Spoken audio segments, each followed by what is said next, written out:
भारत और अफगानिस्तान के बीच जो तीसरा टी20 मुकाबला खेला गया वो बस औपचारिक भर था, एक फॉर्मेलिटी थी, क्योंकि भारत इस टी20 मुकाबले की सीरीज जो है वो जीत चुका था।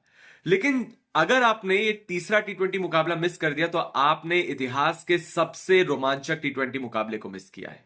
रोहित शर्मा और विराट कोहली दोनों के लिए ये टी20 सीरीज काफी अहम थी, क्योंकि 2024 का जो टी20 वर्ल्ड कप होना है उसके लिहाज से ये दोनों ही प्लेयर्स अपने आप को तैयार कर रहे थे। हालांकि विराट कोहली कुछ खास कर नहीं पाए इस सीरीज में, रोहित शर्मा भी पहले दो मैचेस में 0 पर ही आउट हुए। लेकिन कल जिस तरीके की तीसरे मुकाबले में रोहित शर्मा ने पारी खेली है, उन्होंने अपने आप को फिर से एक पक्का दावेदार बना दिया है 2024 के टी20 वर्ल्ड कप के लिए। अगर रोहित शर्मा को टी20 वर्ल्ड कप में आप ये सोच रहे हैं कि उसके स्क्वाड में वो हिस्सा ना हो और उनकी जगह सूर्य कुमार यादव या हार्दिक पांड्या की कप्तानी में भारत वर्ल्ड कप खेले, तो ये भारत के लिए बहुत बड़ी प्रॉब्लम बन सकती है, क्योंकि रोहित शर्मा अभी भी वो पोटेंशियल रखते हैं।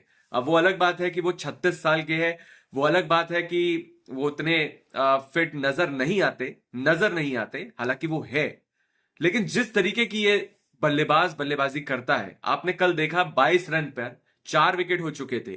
उस वक्त ऐसा लग रहा था कि टीम इंडिया हो सकता है शायद 100 रन भी ना बना पाए, लेकिन क्योंकि रोहित शर्मा खड़े थे क्रीज पर, इसलिए कहीं ना कहीं एक सेंस ऑफ बिलीव रहता है लोगों के मन में कि यार ये खिलाड़ी खेल जाएगा। और जिस तरीके से वो खेला है, रोहित शर्मा एक बहुत प्रबल दावेदार है 2024 के टी20 वर्ल्ड कप के लिहाज से।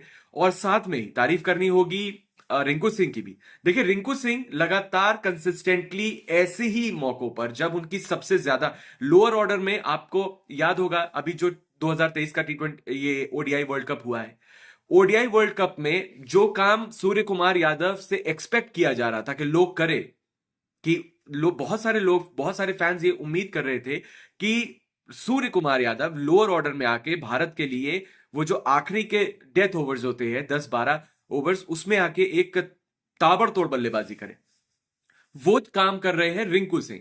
अब रिंकू सिंह के लिए देखिए, ऐसा नहीं कहा जा सकता कि रिंकू सिंह सिर्फ ताबड़तोड़ ही बल्लेबाज है, वो अपने आप को संभालते भी है, वो जिम्मेदारी समझते हैं। 22 रन पर 4 विकेट अगर आपकी टीम के गिर गए हैं तो आप आतेमान मारना शुरू नहीं कर सकते।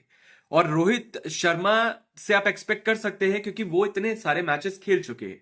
लेकिन रिंकू सिंह एक यंग प्लेयर है, और अगर वो इस सिचुएशन में आके अगर अपने रोल को समझ रहा है, अगर लोअर ऑर्डर का एक बल्लेबाज अपनी अपनी वैल्यू दिखा रहा है और इस गंभीरता को समझ रहा है कि टीम को उसकी कितनी जरूरत है, तो ये एक यंगस्टर के लिहाज से बहुत बड़ी बात है। और रोहित शर्मा के साथ साथ मतलब रिंकू सिंह को भी एक बहुत प्रबल दावेदार माना जा रहा है। अगर रिंकू सिंह को टी20 वर्ल्ड कप के स्क्वाड में नहीं शामिल किया जा सकता, वैसे ऐसा लगता नहीं है जिस तरीके की परफॉर्मेंस वो करके दिखाते आ रहे हैं।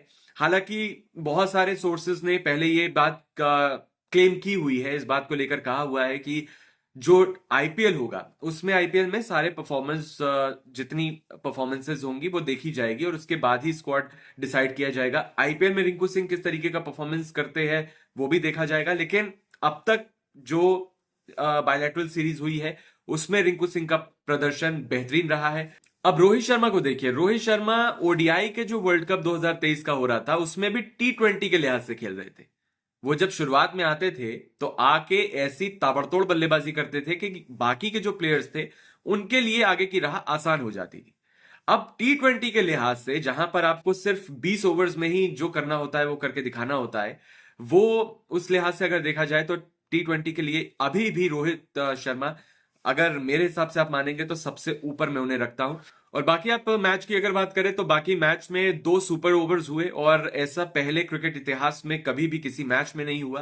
पहला जो मैच था, वो तो पहला जो मैच 20-20 ओवर्स का चल रहा था वो तो टाई हो ही गया। उसके टाई होने के बाद एक सुपर ओवर हुआ, सुपर ओवर भी टाई हो गया, और उसके बाद दूसरे सुपर ओवर में भारत ने बनाए सिर्फ 11 रन। लेकिन ये कमाल था, एक बार फिर से जो बिश्नोई है उन्होंने अपना कमाल दिखाया और 11 रन की जगह 1 रन पर ही अफगानिस्तान की टीम को समेट दिया।